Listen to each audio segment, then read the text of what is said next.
আসসালামু আলাইকুম। আবৃত্তি করছি স্বপ্নের স্বাধীনতা। লিখেছেন ফারুক নওয়াজ।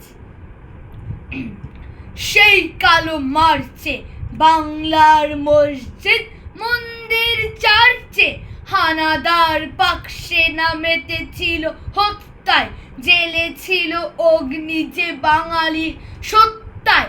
শিশু আর মেয়েরাও পায় নাই রক্ষা, রক্তের ঢেউ নিয়ে ছোটে শীতলক্ষা।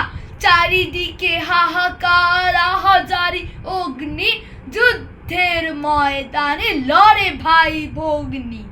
মায়ের আদর স্নেহডোর ছিঁড়ে পালিয়েছিল যে রাতের গভীরে, মুক্তিযুদ্ধের ট্রেনিং নিয়ে যে হয়েছিল সংগ্রামী।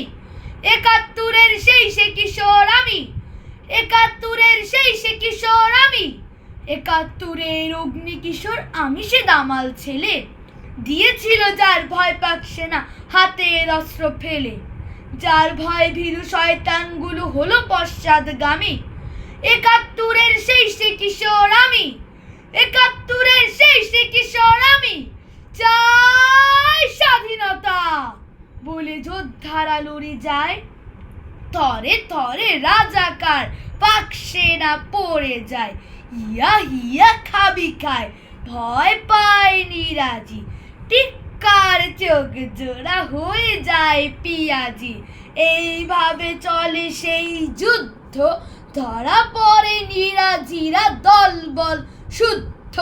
বাঙালির স্বপ্নে স্বাধীনতা আসলো, হারানোর ব্যথা ভুলে সবাই হাসলো। উড়লো সবুজ লাল পতাকাটা শীর্ষে, পৃথিবী অবাক সেই স্মরণীয় দৃশ্যে। উড়লো সবুজ লাল পতাকাটা শীর্ষে, পৃথিবী অবাক সেই স্মরণীয় দৃশ্যে। ধন্যবাদ।